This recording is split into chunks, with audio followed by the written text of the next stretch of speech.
Hello and welcome back to the OnlyAccies channel for this week's preview of our upcoming game against Arbroath. We'll also be looking back at our last championship match and, of course, our cup challenge against the Hearts Reserves, which ended up being a bigger challenge than most people would have expected. David, let's start with Queen of the South. It was much changed in terms of mentality, in terms of tactics. For that kind of first, I want to say the first half in general, we absolutely dominated the game. We were in their face as soon as we lost the ball. We were on top of them to get it back. And one of the biggest things for me was seeing Stuart Taylor be so vocal and demanding so much in the touchline. I was sitting, from where we were sitting in the press, it was just behind the dugouts, and he was constant. There was a moment in particular where Josh Mullen lost the ball and his head went down. And as soon as his head went down, Taylor jumped on him and demanded him to go and win the ball back. And that's what he did. He chased it back and won it back. So it was a real good positive showing. Made even better by the fact we conceded, and again, the heads didn't drop. We were able to fight back and go in and get that finisher. But what were you thinking? I know you weren't able to attend the game, but what were you thinking watching it from home? The first thing that stuck out to me was when I seen the team lines and seen that there was people that I expected to play not in the team. So like your Lewis Smiths, your Nico Vertanens. For some reason, I got the logic to why for some of them, especially Lewis Smith. Yeah. Because let's face it, he'd been off it the last few games before that. His end product had been far from what we needed and what we were expecting for him this season. So I got them, and they were very intriguing, especially with David Moyle coming into the side. That for me just screamed second chance, fresh start. And listen, the guy got himself about. Say what you want about him ability wise or as a striker or a goal scorer, but effort, it was there. This is back to the Moyle. So it was really good. Moyle of old. He was a real nuisance. First half, I couldn't believe the intensity. I couldn't believe just how kind of in your face, like you said, we were being. I had the commentary on at bits, and the Queen of the South commentators were saying it's not even that Queen of the South have been poor. Accies have been excellent. They have not let us play a second. A real statement of intent, I thought, the way that first half played out. Don't get me wrong, it's not acceptable we didn't create as much as we should have or convert anything at that point. But then second half couldn't have got off to a better start. Andy Ryan again. We'll obviously go into a bit more detail later in the podcast to other things, but listen, this is a sign, and we said this could pay off when you look at it, the way that he plays, the way that we could be playing too. A player like him, and listen, it was an ugly goal, but that is the type of goals we've not been scoring. Brilliant result. Great to come back. I got to admit, the old signs were coming in there when the equaliser went in, because a few minutes before, leading up to that, we kind of let them back into the game. That's what I was going to say was the downside of having that high intensity is that you're not going to really be able to sustain that for the full 90 minutes. So in the second half, when we did start to tire, Queen of the South did then get on top of us. And there was a few really kind of scary moments there where it looked as if they were going to get, maybe two kind of quick fire goals or going to win it. But as you said there, the heads didn't drop. The intensity did, but the confidence didn't. And obviously capped off by Lewis Smith coming on, and as you said, hadn't started the season well, admitted that himself in his interview.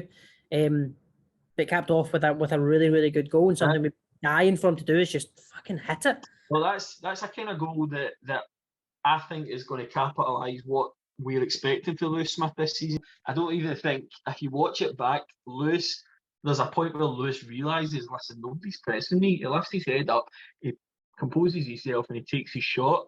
Because I think having an upbringing of purely Premiership football, where the defence don't give you any set time on the ball at all, I think he was expecting to be taken out. And let's just say he had all the time in the world to hit that. And this is what he's capable of, and this is what we're expecting for him. Like you say, Stuart Taylor's not scared to drop players, clearly.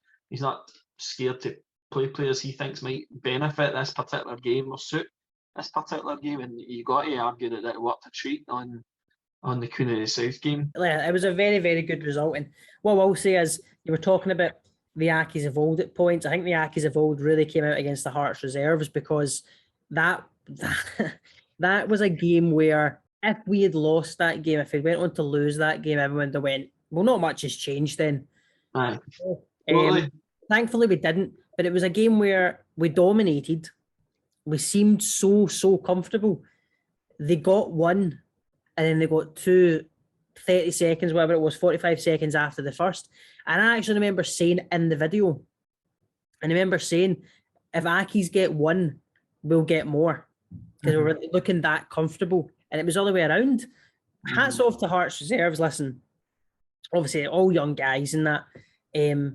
But defended well when we were on top, took their two chances they got, and very nearly got the winner. But the main difference was made by Andy Ryan. Andy Ryan came on, scored one, created one, and then scored the winner. Andy Ryan was brilliant, and it shows just what that little bit of quality can win you. We needed somebody like that who wasn't afraid to take players on, who would just work to the final whistle. It wasn't afraid to take a shot, and that's literally what Andy Ryan did. And he won us the game. Genuinely ask yourself, or any Accies fan watching this, when was the last time we had a striker that when they come on the park, off the bench or not, you're thinking, he gets a chance, he'll score, no matter what.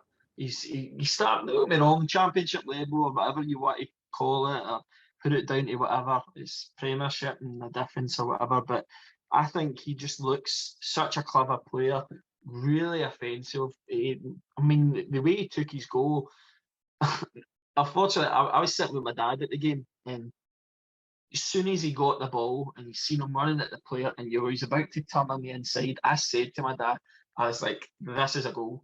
And unfortunately, I did the exact same thing when the Hearts boy took the second goal, because I talk about Lewis Smith and having all the time on the world on the ball. No one went near this kid. I don't think this kid expected to have anywhere near that amount of time on the ball. And listen, he took his goal well, but that centre-half pairing after Sean Wont went off injured, and Ryan Fulton, I'm a big fan of Ryan Fulton, but it might be he was left exposed, whatever, but that was a really nervy performance. Hearts game was on deadline day, and we were told just before kick-off, basically about 6 o'clock, we're not getting MD in. And I don't like that. You know, like, I understand that they were maybe putting it out there so people didn't get their hopes up. I just don't like the fact that it came out, A, right before the game, and B, that they actually said it. I don't know, that's my... What I would say don't like that. From experience, remember that came through Lanarkshire Live. That didn't come from Accies directly. They didn't put that out. On deadline day, they'll phone throughout the day to say, listen, anything happening? And they'll say, nah, there's nothing happening. Now, they can't stop them putting that out, but it'll be something like that. They'd like to think they're not stupid enough, because they know the kind of animosity that'll cause. I would personally give them the benefit of the doubt and say that's the papers took that and put that out to, like I say, deadline day's all about the press these days, about keeping people interested, people clicking. I think that's what it is. I don't think they would have wanted that out. If they did, why didn't they put it out on their own? And just on the actual signing of a striker that didn't happen. I mean, we've been told for months that, you know, a striker's coming in, we're getting a striker. It's obviously not materialised. And I totally understand that when Brian Rice left, that had thrown spanners and works and everything. You know, all his transfer targets would then be questioned. Obviously, need to speak to Stuart Taylor and get his own. And the kind of rumours that are floating around are, we were close with Ollie Shaw, who ended up going to Kilmarnock. The rumours that are floating around is Stuart Taylor, who obviously worked with him at Ross County, he rejected him, is what the rumours are. As he came in and said to the club, listen, no. So I don't mind that. I really honestly don't. I don't mind the fact that he's come in and said, if he doesn't honestly think that he's going to improve us and make us better, or he's a better option than what we've already got, then I respect that. But also, we've been told we're getting a striker since we lost 8-0 to Rangers. Somebody on Twitter said, "Oh, but you signed Andy Ryan." We signed Andy Ryan, but Andy Ryan was not brought in to be our starting striker that we rely on. He was bought to be a second striker. I know we need a striker in. We're still able to buy free agents and loans, I believe. Let's hope something's coming of that. But what we're getting fed for the pressers and that is the classic Accies line of, If something comes up, then we'll look at it. I just think that's really, really disappointing. Like I say, I think the change of manager did throw everything up in the air. Because remember, we were told for months under the old regime, and I think if Brian Rice was still in charge, we would have got Ollie Shaw. If the gaffer has worked with him and he's saying this, now, don't get me wrong, I think he would have been saying this on the assumption that he would have had another option coming in. Now, we don't know that, it might have fell through, but I don't think he'd have turned that down without having something else in mind. But I trust his judgment there. The other thing is, yeah, we don't have the numbers up front, but we do have a number of players in the midfield areas that can contribute goals, like your Josh Mullins, your David Templetons, Lewis Smiths. So we will need to see more from them. But it is. I'm happy that we've got Andy Ryan because he is performing. He's second top goal scorer in the league, or second or third top goal scorer in the league. He's had a blistering start. He's getting fitter. I just hope it doesn't come to January and we're in a position where we desperately need a striker to get into a playoff or whatever it may be. All I'm saying, all I'm kind of trying to get at before we move on is if we had the striker in now, we would at least have something to rely on other than Andy Ryan. If Andy Ryan gets injured, our next main striker is David Moyle, who, as well as he played against Queens and all that, 2 assists, he's scored less than 5 goals or something for Accies? Like that's not, if Andy Ryan gets injured, that's seriously worrying. So that's why I want a striker in the now, so that if it comes to January and we need somebody else, we at least have the option. But now, if we're waiting until January to get somebody in, who knows where we could be at that point? Who knows what could happen? So to end this part of the conversation, I genuinely think that it's the manager change. Because I think getting a striker in, from identifying a target and getting him in the line, I think that does take weeks. And you've got to, you've got the money to deal with. Usually it's accommodation and all that shit and all the wee fine details that we don't think of as fans. I think that once they kind of shut the door on the Ollie Shaw thing, I think that it probably would have been a loan move, in my opinion, that they would have been looking at, and that fell through in the morning, as we were told the rumours were. There was another move that fell through in the morning. Let's look ahead to our next game against Arbroath. Arbroath, high-flying Arbroath. Dick Campbell's got them off to a really, really good start to the season. They're sitting 4th in the table. Their last 2, they lost to the Aberdeen reserves on penalties in the Cup. Take that as it is. But you look at the two previous championship wins. They beat Partick Thistle 3-1 and they beat Dunfermline 3-0. Now, Dunfermline, we've said all the start of the season have one of the best squads in the league, if not the best squad in the league. Everyone thought they'd be high up. Peter Grant, I think, is going to go by the sounds of it. And Partick Thistle, who again are one of the favourites to be in that kind of top 3 or 4. Yep. And they comfortably bet them. This is not a game that I'm taking lightly in any sense of the imagination. I honestly can see us going up there and walking away quite happy with a draw, if I'm being totally honest. Because Dick Campbell's got them playing very well. Speaking to an Arbroath fan, there are parts of their game they still need to improve on. There are parts where, they'll go through maybe 15, 20 minutes of just sitting back, inviting pressure on. He said, but once that's kind of over with, Dick Campbell's got them playing some good football. They're hard working. And one thing he said, and what Scott Martint said, which people will hear in the interview after we're finished, is just how hard-working and in their face they are. So that's just 2 styles where if Stuart Taylor continues as he did against Queens, are going to face off each other. I'm really interested to kind of see how this one goes. What are you thinking ahead of that game? Aye, it's going to be a tough game. Definitely. I think being a part-time team in a predominantly full-time league, I think they have a bit of fearlessness that the rest of us don't have. I think because they have such limited training time in comparison to us, they will have a bit of fearlessness and they'll always see themselves as the underdogs. And you know how that's benefited us in the past. Having that fearlessness and thinking we've got nothing to lose here and they'll go for it. You probably find that they're the kind of new Alloa, whereas being a part-time team and in the championship, they have some good players. I mean, in Scotland, there's players that are part-time players for a reason, just purely they've got a good job out with the football, family life or things like that. So they've got really good players. They've got a couple of really good players that probably could be playing at a higher level, but personal circumstances dictate otherwise. So, it's going to be tough. I think the fact that we've had this break in between, like I say, we've had a bit longer than everyone else because we played our cup game on the Tuesday.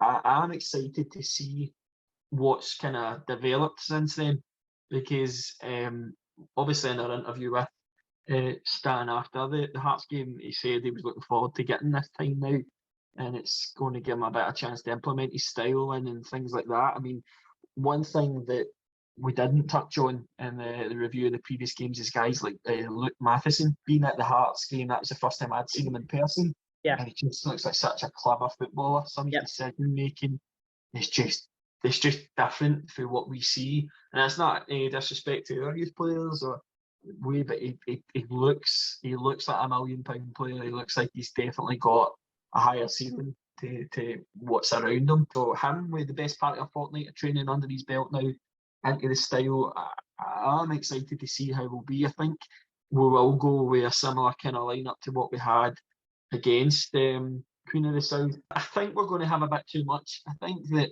just, don't get me wrong, I don't think it's going to be an easy game. I don't think there'll be many goals in it. I think it'll be tight. I've got confidence in the way things have been looking. What changes would you like to see made to the team? I can tell you that Andy Ryan starts, obviously. I'd like to see Lewis Smith start as well. Yep. And I continue his confidence, get his kind of confidence higher. I'm a bit touch and go about Josh Mullen. He's not been as exciting as I thought he was going to be. I thought we were getting, thinking about Livy, but that's one of our best wingers away on loan, and think about his deliveries for corners and free kicks and that. He's just not started how I thought he was going to start.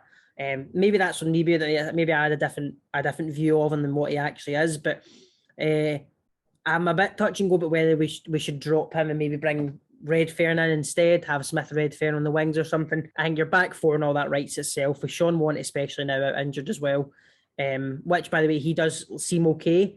Saw him on Instagram the other day, he's got cuts on his head and all that. I can't see him featuring anytime soon. But with him away, your back four writes itself. Midfield, I'd probably bring Vertanen in, have Spence and Mimno in the middle. And then, as I said, that front three. That would be probably my team, the changes I would make. What about you? I like one of the phrases you just used there. Something I've generally not heard us say in regards to Naki's lineup in years is fix itself. Obviously, I'm sad to see Scott McMahon leave, but I don't think we ever planned on having Scott McMahon. I think whatever it was, fitness or whatever it is trying to sell him. I think we planned on having him sold. I think having him and Kieran McDonald in the same team just wasn't working. It got to a point where it looked like FIFA shit, where you just try to get your best numbers on the park just to play. We've got two, at that point, we had two of the best defensive fullbacks in the league. At that point, we wouldn't get the best out of either of them. So, like I say, sad to see McMahon go, but that was always going to happen. McDonald was brought in as the replacement, and I was a bit concerned that having McMahon there take the game time away from Kieran McDonald, we'd end up losing them both, because any opportunity we get to sell McMahon being a cabinet player, we're always going to take. But McDonald could be sitting there saying, listen, I got promised game time here, I'm off. So I'm glad that that's kind of, not in a kind of nasty way, but I'm glad that's settled. Because like you said, the back four picks itself. Matheson and McDonald. Notepad it. Notepad. Of course. And the pencil. But I mean, it'd be Matheson, McDonald, my full-backs, Hamilton and Easton, the centre halves. We might see Popescu though. Like I say, that's true. We've actually got a bit of depth here in the middle of the park.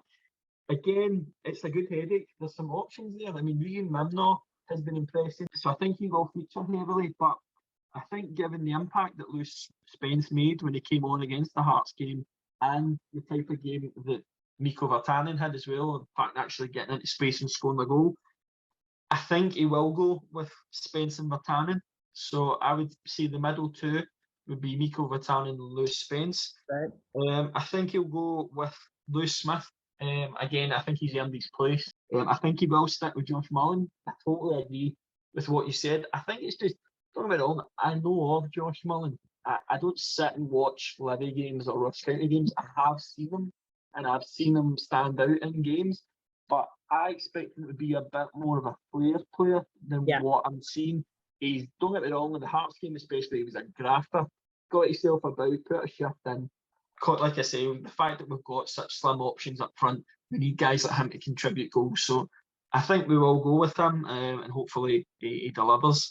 And then up front, I think he'll go with David Moyo and Andy Ryan. I think he wants a physical presence. He is something totally different. He is a nuisance. A guy like Moyo you might get somebody that'll go in hard on a guy like Moyo, and he might create a space for an Andy Ryan, because Andy Ryan, as he's proven already, gets in those good spaces and will be at the right place. So I think that will be the team he goes with. I would like to think that it'll be strong enough to get a win. Like I said, I don't see there being a ton of goals, but I think we'll have a bit of quality. The confidence will be there, and I think the fact that we have had this time off, I think that intensity that we've seen against Queen of the South, I think that will be times 10. Like you said, they might not be able to make that last the whole game, but I think it'll be even more. And that's 2 games where we've dropped off in the middle of the second half. I think we'll be well aware of that and make sure that doesn't happen, because, like you said, Arbroath are a good team. They're not to be looked down on. I think they will take any chances they get. Before we give our score predictions, we'll hear from Brandon. Not able to make this preview, but he sent us in his thoughts just before the game. So I'm not very optimistic about this game. I don't know why, if I'm being honest. I don't know, I've just got a very strange feeling about it. I think 3-1 Arbroath. I don't know why, but yeah, I've just not had a very good feeling about it. Obviously, Hearts B team game, we saw a lot of cracks. I know it wasn't a full strength team, but a lot of things came into play. Yeah, we won the game eventually, but I just feel like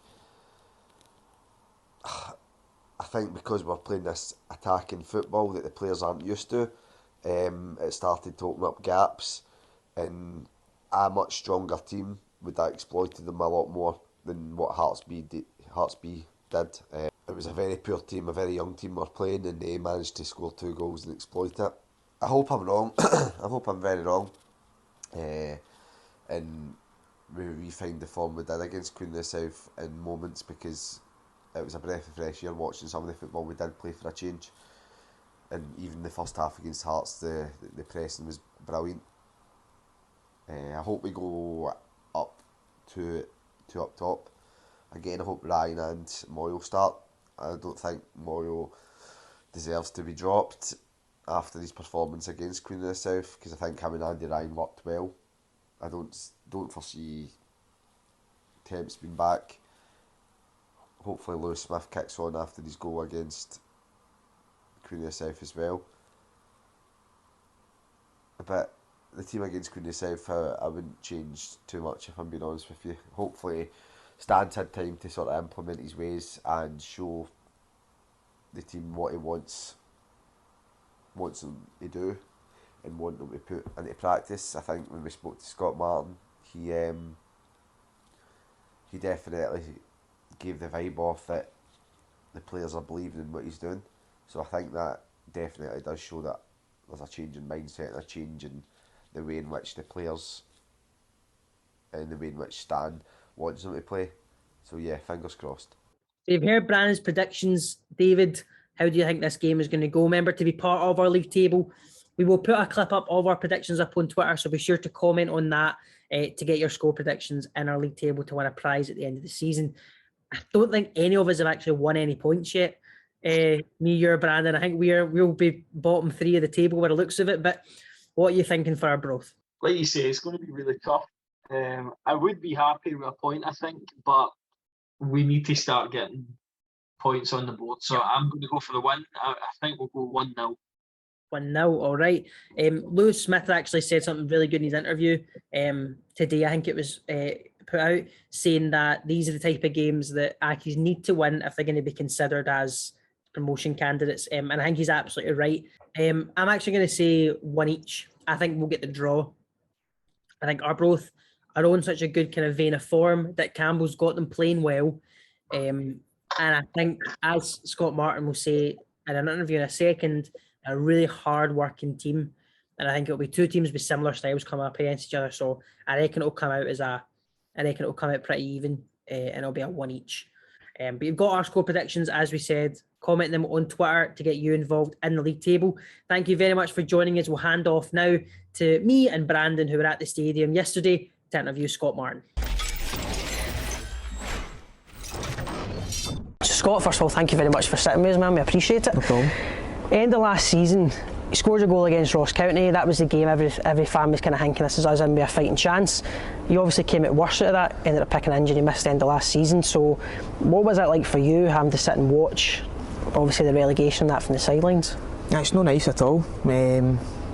As you said, we've done well at Ross County, and you think we're going to kick on and start getting results, and which I think everybody in the changing room at the point we're confident in doing. And then to pick up a wee niggle, it was just a combination of bad luck and like had to self-isolate after that injury, so didn't do the proper rehab, and then I came back early, day before we were meant to play, I think it was St Johnstone. Meant to play St Johnstone in the last kick of training. I'd done the exact same thing, felt it go again, so it was just one of the ones where it was just a combination of bad luck and that. But in terms of watching it for the sides, it's the worst, because you've got no input and you feel as if that everything else is bypassing you, and you can't help the team at all. You were saying there when you were at Larg you picked up another injury, which is why you're still out at the start of this season. How is that recovery going?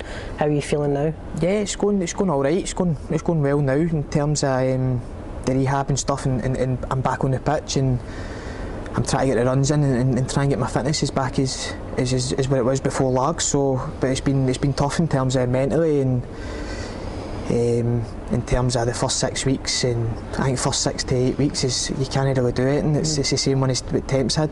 It's just different because I think we've caught it a wee bit earlier, whereas Temps was a wee bit longer than it. So no, and I'm back in the pitch running. I'm just trying to get my fitness back, and I'm trying to get in amongst the boys as quick as I can. Have you got a kind of time that you're looking at to be back? Have you got a kind of schedule? I've got a game in my head, where I think I could potentially be involved in, but I don't want to jinx it. I've already jinxed enough, so I don't want to jinx it. You're a big loss in the midfield. I think every fan will agree with that. Just the kind of play style fits what Accies fans are wanting from players. One thing I do want to pick up on though is your great relationship with the fans. You got on really well with the fans, highlighted by that video you and Aaron McGowan in the vaults after we relegated Dundee. I've seen that. I remember it, but I've not seen it, so I thought. Have you not seen them? No, I've not seen that. I remember, but it was when we stayed up the St Johnstone. Do you know, that was Aaron's idea to go there, so no, that was a great day. Do you know what I mean? That's a day. Obviously with last season you missed the fans and you missed the buzz before a game, and do you know what, maybe that didn't help us that we didn't have fans in, or fans at away games or whatever it was, but no, it's good to have them back. Even when we were up doing the commentary, like, it's good to see all the fans back in that. And I know my mum and dad and my girlfriend, and I've got a wee kid now, so they're all looking forward to get to the next game. Fantastic. Since we last spoke to Sean, there has been some new additions in the squad. How are they fitting in now? Everybody's been brilliant. I say since the new gaffers came in and the new additions have came in, I think that's been one of the big attractions for players to come, is because everybody asks about how the changing room is, and I don't think anybody can say really a bad word about it. We're all together. There's nobody really that sticks out that sore thumb in terms of they're on their own, or we're all together and we all try and look after each other. So it's brilliant to have all the new additions in, and everybody brings their own wee thing to it. You obviously mentioned the new gaffer coming in. Has he sat down with you yet and had a chat? Yeah, he spoke to us, just nothing major, do you know what I mean? I just saying to know us sent back, and to take my time and stuff like that, because as a player, especially being fit or not fit, you get anxious when a new gaffer comes in, and you want to impress and you want to hit the ground running. And it's worse for players that are injured, because how you meant to impress a gaffer when you're in the gym, or you're only doing 10 minutes on the pitch, 15 minutes on the pitch. So no, it put your mind at ease a wee bit, and he's been great, and you can see that intensity in training just even by doing the runs. Like, the intensity is definitely lifted. Obviously the first game against Queen of the South and the first half against Hearts, the style of play was something that Accies fans really like to see, and maybe something that will bring on your game a bit more, because I think it comes part and parcel together, the way you play and the way he wants to play as well. Yeah, definitely. I'm really looking forward to working with him. I'm eager to get back out and play and try and impress the gaffer and impress the fans again. So, but as I said, I'm looking forward to working with him, and I know the boys have really have took on board what he's trying to do, and everybody's bought into it, and it looks as if it's going to work well. In the Premiership, we were kind of forced to have a mentality of surviving every year. That was the aim, was to not get relegated. Now we are relegated in the Championship. Have you noticed a change in that mentality of it's no longer that's not the case? We are one of the favourites to go up now. Have you noticed that mentality changing in the dressing room as well? Yeah, like we need to change that mentality. That should have. I'm not trying to say anything bad about it, but that should have been changed before the end of last season. We were always trying to look up, and we were always trying to be better than we were last year, and obviously it didn't work out last season, but it's an opportunity for a different style of game for us to play, instead of hanging in there and nicking a victory or getting a draw, whatever. We should be going and winning games now, so it's a different challenge, and all the boys are looking forward to it, and all the boys are taking it on board. Get the loan spell obviously at Arbroath, our next opponents. What kind of team can Accies fans expect to come up against? The Arbroath side. What kind of team can we expect? Hard working, and people might just look at where they've came from and stuff like that, but they've got 6 or 7 really good players. They could easily take a step up. But I've got nothing but nice things to say about my time at Arbroath. I loved it, and at Fenton, I don't think I would have got the move here if I didn't play with Arbroath at the time. Obviously with Arbroath, one of the biggest characters in Scottish football, Campbell. What's he like to work for? What's he just like in the training pitch? He's brilliant, man. I couldn't speak highly enough of him. I feel as if he brought my game on. I was kind of struggling with football at the time in terms of not enjoying it, and I was in 1 week with Hibs out the next week, and trying to get my chance. And when the loan came up, I worked with him at Forfar for a short time and always kept in touch with him. And yeah, it kind of just. I remember I got told I was going to go back to Forfar on loan, and I think Forfar were sitting bottom of the league at the time, and I was like, I don't want to go back there. I want to go somewhere else. And I remember I phoned Rab Douglas and asked him do you think the gaffer would take me again, and within I think 12 hours I was going up to Arbroath to sign. So no, I can't speak highly enough of him. He's crazy, like he's mental, like, but I love that. I think it's so many team talks he used to do and stuff like that. He was brilliant, and he's a really good manager. I think like his personality can take over for that a wee bit, because he is. Look what he's done with Arbroath. Absolutely. And there this season they'll be looking for a playoff place just the same as we are. Promotion, do you think they can get that? We kind of where they are sitting now, what, just ahead of us? It wouldn't for Arbroath to go up. It wouldn't surprise me, like, in all seriousness. Like, they have got a good squad, a good group of players. It's kind of similar to here. Everybody wants to work hard and play for their fans and their manager. So I think it's set up to be a good game, because it'll be 2 similar styles playing against each other. But in terms of them going up, I mean, I think it's anybody's game, to be fair. One thing we've done with our guests is ask them a prediction for the score. If you had to give us a prediction, what do you think it will be? See, I need to see the weather and all that. They feel it could be blowing a gale up there, so I'm confident with us, man. I'll go 2-1. I'll go 2-1 us. That's been safe, I think. Longest in the shower? Running queues. Fastest? So this is your, is it ever? This is your time at Accies, any time at Accies? Mikael Miller. Most skillful? Mikael Miller again, aye. Best trainer? Shug's up there, Deacon's up there. Shug or Regan. Nightmare to come up against in training? Daz. Can I imagine? Worst dressed? I've got one in my head, Marcus Fortor, but everybody said Marcus so far. It wasn't that bad, but it was just his style. But it was good, man, but it was terrible at the same time. Worst player you've played with at Accies? There's not really, like, no, he just said, did they just not say like something like Freddie Brewstad? Freddie wasn't bad, man. Freddie just didn't suit the style of play. I think he said that, and then he went on to saying To Shenby, to Shambles. He wasn't that bad either, man. Like, I'll go Delve just to be safe, man. Aye, just to be safe. Don't know where he is. As well, I know. I think he's in Faroe Islands or something. I seen the other day. Describe these player in one word. Scott McMahon. Oh, machine. Gogic. Nutter. Steve Davis. Goal scorer. Freddie Brustad. Sound. Aye, he was sounding. Sean Watt. Ah, bro, man. And AJ. Wet wipe.